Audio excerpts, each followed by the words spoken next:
Hello everyone. Okay, in this video I'm going to address the issue of factions within the main political parties. Now we've already done quite a lot about this.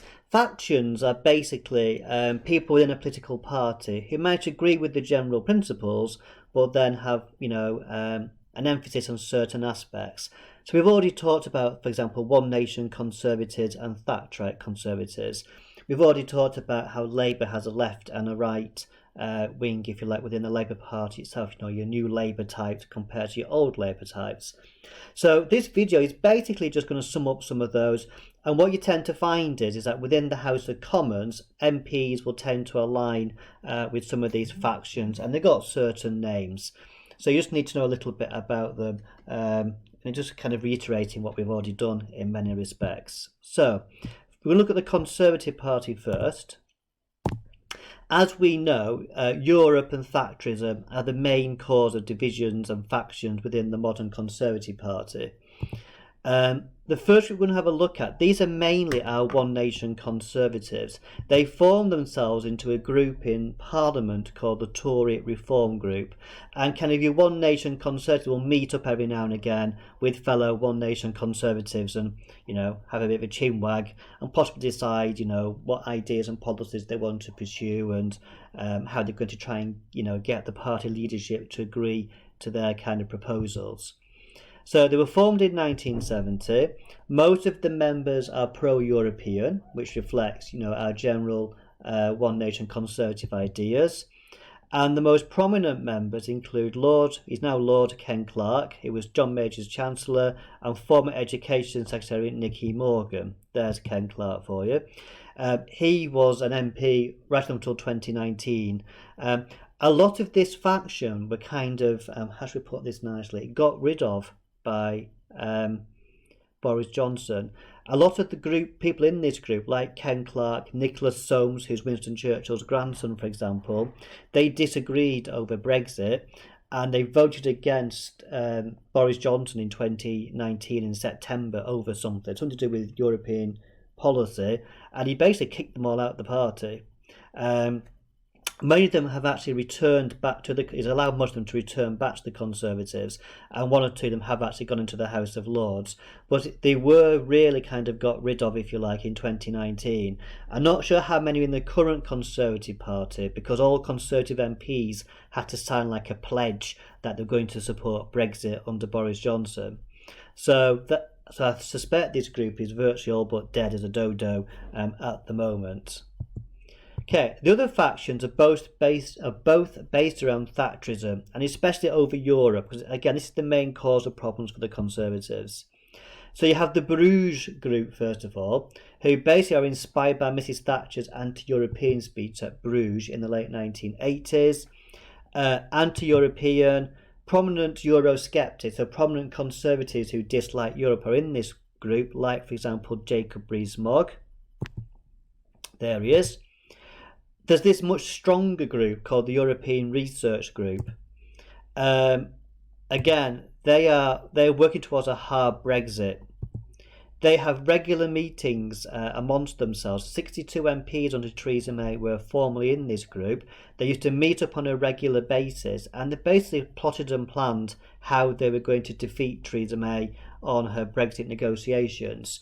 They actually were almost like a party within a party. They had their own little leadership of this group, and also they knew who all their MPs were who agreed with them, and they kind of had this operation to make sure all 62 of them voted in the same way, often against Theresa May. And again, the chairman of this group is like their party leader, if you like, is again Jacob Rees-Mogg.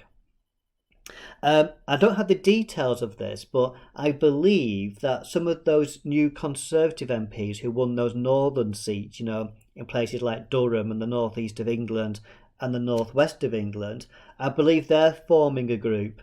I'm not sure what it's called, but it's basically because they've all got similar interests, haven't they, in those seats? Because they've obviously won them off Labour, and they're almost kind of forming like a northern Conservative MP type of group. I don't have the details of them, and do feel free to see if you can find out any details about that new emerging faction within the Conservative Party. Okay, you've also got this group, the Cornerstone Group. Formed in 2005, there's about 30 or 35 of them.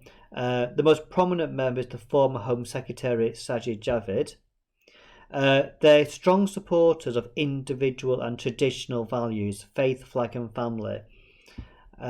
Socially conservative, so again, they're less supportive of ideas which David Cameron did, like allowing gay marriage, for example.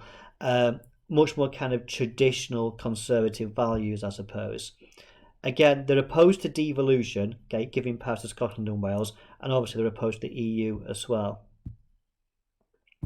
Okay, and they want tough rules on crime and tough rules on immigration. It may not surprise you that Jacob Rees-Mogg is also in this group, and here is the former Home Secretary as well, Sajid Javid, who's in this group as well. So conservative factions tend to be around issues of Europe, with your One Nation Conservatives or the TRG versus essentially the European Research Group. But you do also have this cornerstone group as well, who again share many ideas with the European Research Group, but they have this social conservative tinge to them as well. Okay, Labour Party factions. Again, they're mainly two big factions, which has been there throughout Labour's history.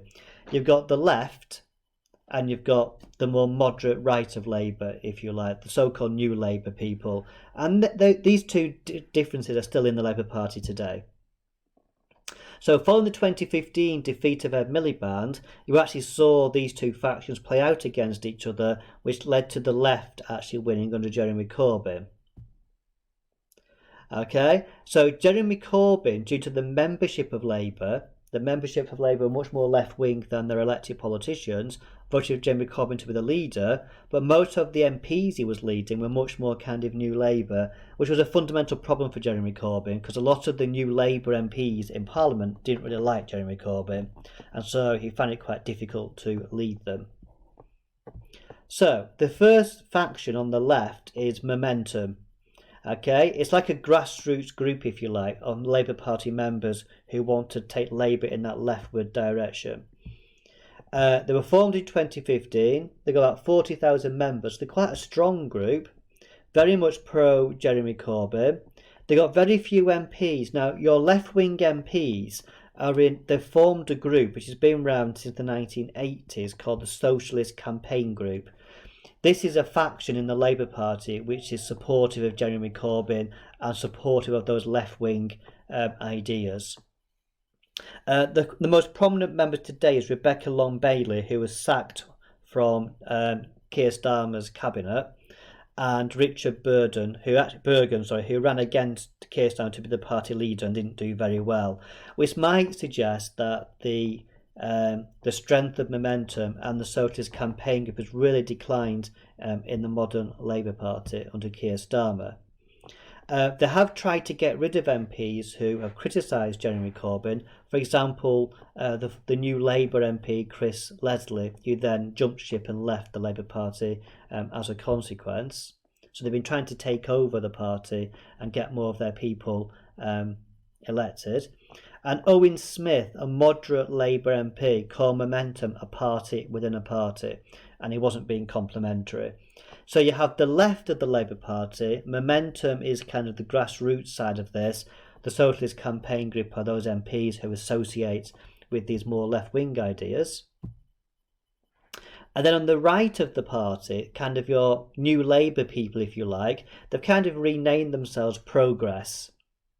And here you can see some prominent members. So on the far right here, this is Liz Kendall. She actually stood to be the party leader when Ed Miliband lost. She actually came bottom, which kind of suggests that most Labour Party members did not want someone from the moderate wing of Labour to actually win. And then the second to right there, that's Tristan. Is it Tristan Hunt? I think that's his surname. I can't remember now. He used to be the MP for Stoke. He's no longer Labour MP. He's now director of the V&A Museum, a former historian. He too was on this wing of the party. Formed in 1996 to support the New Labour agenda, called themselves the voice of moderate Labour. Since the election of Jeremy Corbyn, they've lost a lot of their influence because obviously Jeremy Corbyn on the left of the party have gained influence. And under Keir Starmer, it's not too clear because Keir Starmer from those 10 pledges we looked at was talking quite a lot about left-wing ideas, but it's meant to see how things progress in that kind of field. Again, I've not done a slide on this, but we know within the Liberal Democrats there's those two factions as well. Though because there's only 11 MPs, they don't have their own little groups in Parliament, as far as I'm aware. The Scottish Nationalists also have some factions. There's a group around the former leader Alex Salmond who are wanting another referendum on Scottish independence really soon. And then you've got people who are a bit more kind of pragmatic, like Nicola Sturgeon, who don't want a referendum on Scottish independence just yet. She wants to bide her time, I think, and wait for a more opportune moment. So they are the main factions within the political parties.